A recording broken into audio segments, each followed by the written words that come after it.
Evening guys, Harden here, back with the first video in a very long time. Just been inspired to make this one following the big balance patch that happened a few days ago.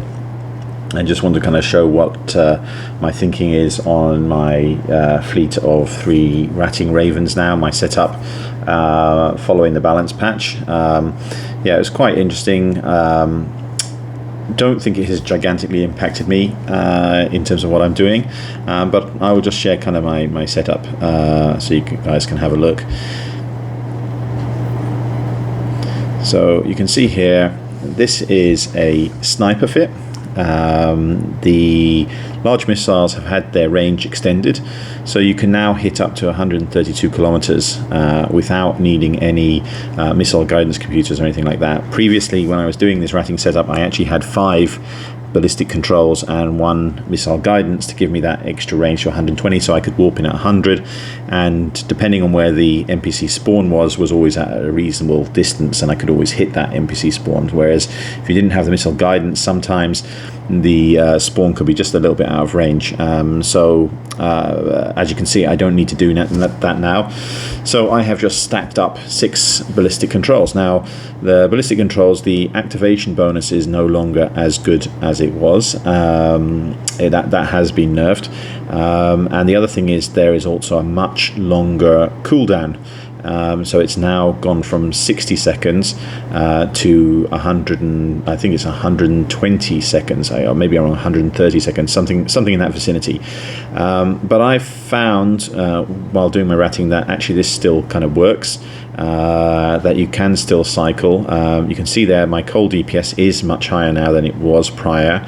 I think previously when I had this kind of ratting range set up, my DPS was approximately 2,400, 2,500 approximately, in that kind of ballpark. So my cold DPS has now gone up by about 400, but then obviously you don't have as much hot DPS. And again, this was one of the annoying things for me, was because I have actually put a lot of time training like the small missile skills to 5, the advanced, sorry, the regular, the advanced, the expert, both of those, the medium, the same, to get that extra 1 second, doing the level 5 to get that extra 1 second out of each of those ballistic controls, which when you do it across all those skills does kind of add up. So it is a pity that the active side, considering how much skill points I put into it, has been nerfed. But as I said, as I'm going to demonstrate right now, you can still actually kind of cycle your ballistic controls and do effective damage.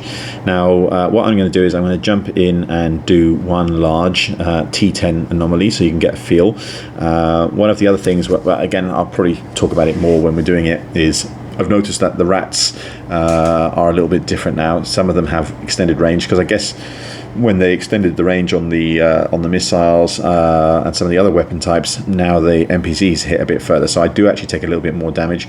You can see my mid slots here. It's 2 target painters, which helps apply the large missiles to apply damage. The neutralizer there, which is primarily, well, it's just a backup in case some inti comes in and tries to scramble me. And again, I've got the same setup on my other 2 ships. Oh, hang on a second. And then I've again got a web, which is primarily there just in case I need to extricate myself from a difficult situation with an inti. And then I could have large drones, but the drones, again, at the range I'm going at, the drones are kind of useless. So I stick with mediums because, again, they're more effective against interceptors, and I have got that drone level skill trained up to 5. So my Valkyries actually do very, very nice speed. Hang on, let's see if I can show you here. Yeah, my Valkyries are doing a flight velocity of 3,000 meters a second, which means that they actually do keep up with a lot of intis, unless they're MWDing, and if they're MWDing, then that makes my missiles hit that much harder as well. So it kind of helps protect against those smaller ships. So anyway, I'm going to jump in quickly with my 3 ships. If you don't see stuff happening on this screen, it's because I'm doing my alts. And let me undock. I'm hoping that there is a large here that I can actually do in this system, because there's a few my other kind of court mates and alliance mates in the system. So let's undock and then get going. Let's have a quick look what's here.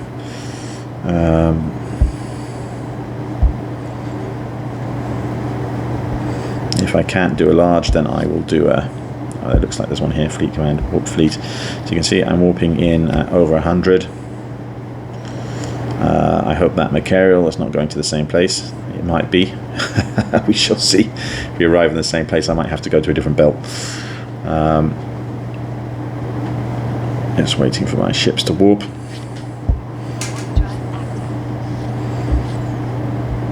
Oh, it looks like we're going to a different spot. And again, I don't know what the state of this large. Someone might have started it or whatever, but we'll see when we get there. As I said, my 3 Ravens are all identically set up currently. And yeah, okay. So what I'm going to show you is, in terms of the cycling, I'll just kind of give you an idea of the kind of DPS that I'm getting now, which is actually a little bit below what I was getting when I was cycling previously. So here we go, we're arriving. They're actually quite close. They're about 90 kilometers, which means I probably will take a little bit of damage, but nothing kind of too significant. These Ravens have a lot of kind of buffer, and what I'm going to just quickly do here is something I always do. Oops, not that. Which is just orbit, because again that just reduces a little bit of incoming damage. So I'm going to focus this guy on the Raven. I'm going to hit my target painters. I'm just going to quickly get my other 2 ships hitting other targets, and let me see, the 2 Herons. Okay, so you see, there you go. So now I'm thinking, so you see I actually have taken a little bit of damage there already. Okay, this is my cold damage. You can see here 2,923. So what I'm going to do is I'm going to cycle 2 of these, and if I jump in now and take a look at the damage, oh, hasn't impacted yet. Well, for some reason they haven't activated, which is really weird. Never normally happens. So it's obviously because I'm recording, something has gone a bit skew-whiff on this. Okay, there's one has started. What's happening with the other one? Why is that not gone on? Very weird. Let me see, it's 9:01 now. Let's see how quickly we clear this. Alright, so there you go. They're both on now. I seem to be suffering some kind of lag. You can see my hot DPS with just 2 of those ballistics running is 3,744, which is just slightly under my hot DPS previously when I was cycling. So which is not bad at all. And again, I don't have to activate the next 2 just yet. Okay. And let's get started on the next wave. You can see I have taken a bit of damage because that wave was closer than usual, and the Ravens now are definitely doing more range damage. So what I'm going to do is I'm going to split my fire here. I'm going to hit 4 guns on the Raven, 3 on the Naga. I'm going to do the same with my other account, so on the Blackbird and the Cormorant. And basically I'm just splitting my fire because often the slowest thing with missiles is the time it takes for you to lock and unlock. And then I'm going to put that on the Manticore. Alright, so again, here we go. I'm going to stick on my 2 ballistics, because again, if you hit your ballistics too early, you're wasting time, because you've got that activation time, but you've also got some time for your missiles to actually reach the target. So there's no point kind of rushing to activate your ballistics. So for me, what I find is I do my targeting, my locking, targeting and all that first, and then I start the ballistics when my missiles are already hitting the target. Doesn't seem to make that much difference. So you can see here the Raven. Let's see if we get some damage on the Raven. 8,787 with 4. And now again, what I'm going to do is I'm going to now set off my second my third set of ballistics,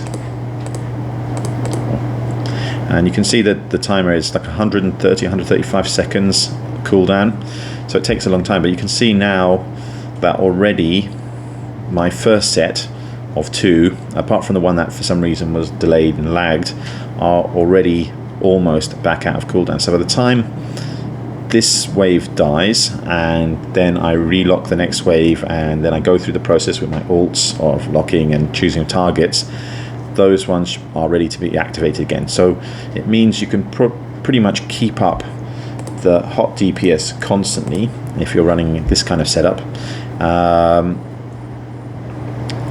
And even when you don't, you actually do still have more DPS from the... so what I'm going to do here is I'm going to hit that with the Scorpion and with those 3. And then my other ship is going to hit the Raven. And there's a Ferox there as well.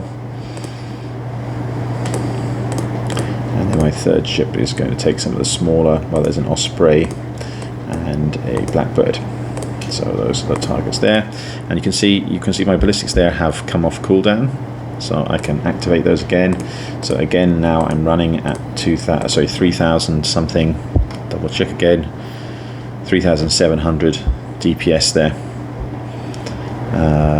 And again, that's pretty much identical on all 4 of these Ravens. So you see it works quite well. So the next thing I'm planning to do is, I mean, obviously this is quite safe. You're at a very nice distance. Yes, I'm taking some damage. I can't repair that damage.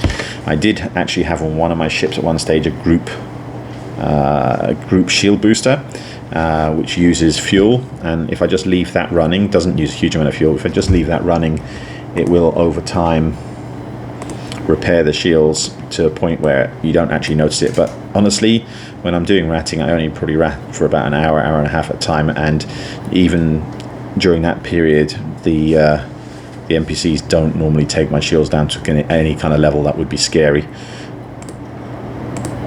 So let me see, the Condor I'm not hitting. I need to make sure this one is targeting the Condor after we finish off that Raven. And let's get that.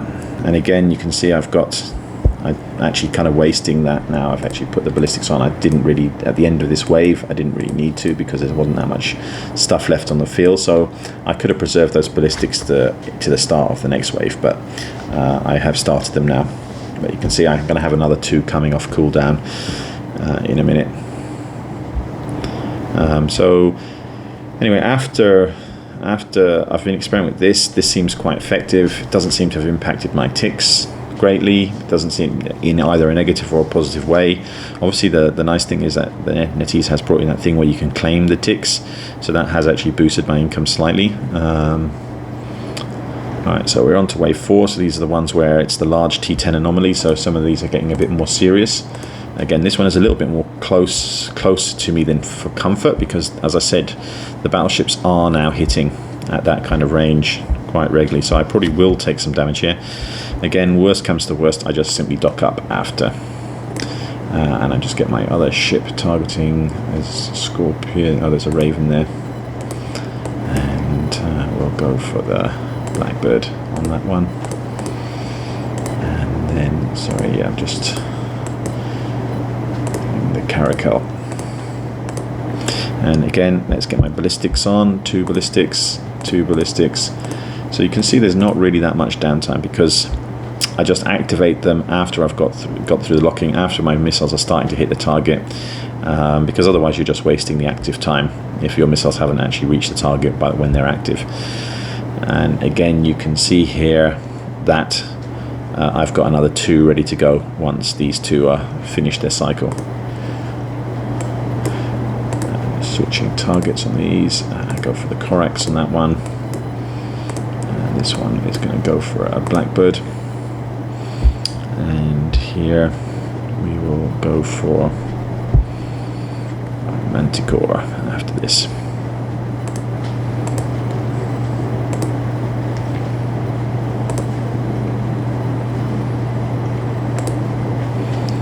Okay, so yeah, all ballistics are off again, so now I will activate and activate and activate.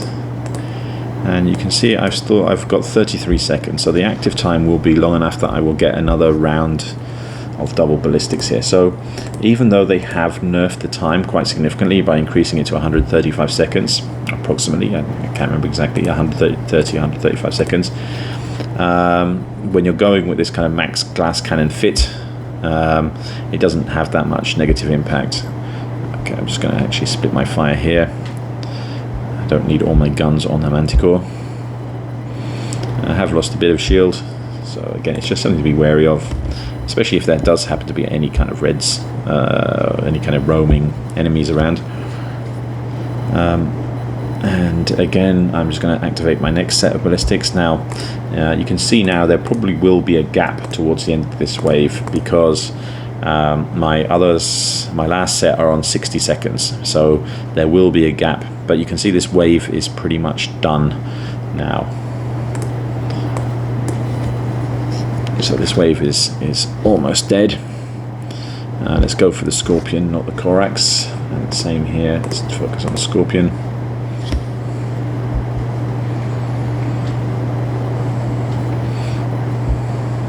Again, yeah, this is definitely glass cannon fit, but so I definitely wouldn't be going into any head-to-head fights with any other battleships or battle cruisers here, but there's actually enough of a buffer that some inties come in. You can last quite a long time, and you have got the web, you have got the newts, you have got those drones to kind of make the inties' life a little bit worse. Alright, and this is the last of the kind of combat waves here. So again, everything is locked. I'm going to hit the 2 rogues first. And again, this one is a little bit closer than comfort, so they are doing damage. I mean, it's a bit luck here. And then I'm just going to do the same on my other account. I'm going to hit a caracal and a blackbird. And then finally, on my final one, I'm going to hit Corax, and I'm going to hit a Manticore, which are closer. And yeah, and now I'm going to activate again my ballistics. So one of the things that I am kind of interested in doing is torpedoes have had a bit of a boost. So they've had a bit of a boost in range and a bit of a boost in application. I haven't really tried them yet, but I am quite interested in actually trying a brawling fit now using torpedoes. I believe on the Typhoon they're much more effective now, particularly against the smaller targets. I found that they were very good against the battleships, very good against the battle cruisers, but they did just take longer than the missiles against all the smaller stuff. So you can see here again, and I am going to again get another round of ballistics. So you can see for the majority, so even though that time has gone up, for the majority of this fight I've had at least 2 ballistic controls active, giving me like pretty much consistent 3,740 DPS. You have to minus off the drones there, obviously. And yeah, I'm not paying enough attention here. I need to split some of my fire here. I'll put that Manticore, and there's a Manticore. Let's put a web on that Corax, and then hit the Manticore. And this is going to hit a Ferox, and you're going to hit the rogue after you kill that rogue. And again, let's get the ballistics on. Worst thing is just forgetting to do it, forgetting to activate them. So again, although you're at distance, it's fairly safe, it is still quite an active playstyle because you have to remember to keep activating your stuff as you go along. And again, I just need to split my fire a little bit on some of those smaller targets. And let's hit that Scorpion there, on the rogue there, and then we'll go for the Raven after that. And yeah, we're up to, I think I started this one dead on 9, it's 9:13 now, so 13 minutes. I was clearing these in approximately 20 minutes before, so it'd be kind of interesting. I haven't actually timed myself yet to see what the difference in time will be, and then I'm going to go onto that Blackbird there after that. Okay, that's on the Scorpion, and then you're going to switch to, one's going to switch to the Drake after that. Now you can see here, I do have to wait now. So this is the first time I've had a serious wait for my ballistics. So you can see my DPS now has dropped down to 2,900, but that is still very, very decent DPS. So you can't really complain about it too much. And I'm just waiting, and then I will be able to get my ballistics ready for another round in a sec. That's on the Drake. Let me just check. This is shooting a Blackbird. Okay, so I can, there we go, we can go with the ballistics one more time. And yeah, this is going to switch onto the other Blackbird. Yeah, so I was kind of a bit unlucky on this one in that we've had like several of those kind of, even though I warped in at over 100, several of those spawns have been within like 70 kilometers, and I have noticed that some of the NPC Ravens now, some of the Rogues are definitely hitting out over 100 kilometers. So if you're a bit unlucky with the spawn, then you can take some damage with this setup, and you just have to go and duck, which is a bit of a pain. But sometimes I was testing this yesterday, and I did about 4 or 5 largers in a row without needing to dock, whereas in this case now I've lost about 30% shield there, so I probably will just for safety. And then we're going to go on to the final wave. What I'm going to do is I'm going to actually just show you some of the kind of DPS, what is possible on this final wave when I activate more of those ballistics at the same time. So I'm going to again split my fire here, and the same on the second one, and then the third one also, and there we go on there. And let's just wait a second before I put my ballistics on so you can get an idea. I don't think I'm going to have time to actually get all 6 on at the same time, but I will do 4 now just so you can kind of see, if you have 4 activated, what kind of DPS you're doing. There we go. Oh, we've got red in local as well. I have to keep my eyes open. So you can see it's over 4,000 DPS now with 4 of those activated, and then I still have 2 that are on cooldown there. But obviously you don't want to activate them all at the same time because you get diminishing returns. It's better to space them out. And as I said, for me, I found that the ideal is doing 2 at a time, because that keeps them up for the majority of the fight. It means you're doing that 3,700 DPS consistently throughout. But yes, as I said, I'm looking forward to doing a brawling fit soon with a bit more tank, but with just a couple of ballistics then, because I think if you're not doing something like this and you're not cycling them, then I think maximum 2 ballistics is probably, after that you're getting hit by too much of a kind of stacking penalty. So let me just finish that one off, and let's see the time now. This is the end. Let me see where this guy is from. Genesis. Okay. I haven't been ratting so much recently because I have been down in Ned fighting Genesis. Although actually when I was down there, not much actually happened. The Gen kind of declined to actually defend any of their stations. I think we took out 9 in one evening when I was sitting around for about 3 hours, twiddling my thumbs in Ned, doing nothing, waiting for them. So there you go. The time is now 9:17. So I think that was about 17-minute clear, which actually is about 3 minutes faster than I was doing previously. So certainly the the balance patch definitely hasn't harmed the speed of my ratting with this particular setup. I know it can affect everyone differently depending what they're flying, but for me, this seems like a kind of a reasonable change, and I think the missiles are actually landing and hitting a bit better, which is good. And I think also because some of the other ships have also been slowed down, that also does help with missile application. So from my perspective, the changes have been quite good, and certainly one of the interesting things is I got those Lazarus points, and I've hardly used them. I think I have about 12 million on this account, and I've only used 2 million of them. So it certainly for me didn't require any kind of drastic changes in playstyle. Anyway, that's it now, guys. I hope you enjoyed this video. I hope it was interesting to see how these Ravens cope with kind of ratting post-balance patch. If you do like this, then please do subscribe. Take care. I'll try and come back with some more videos more regularly in the near future. Bye. Good night.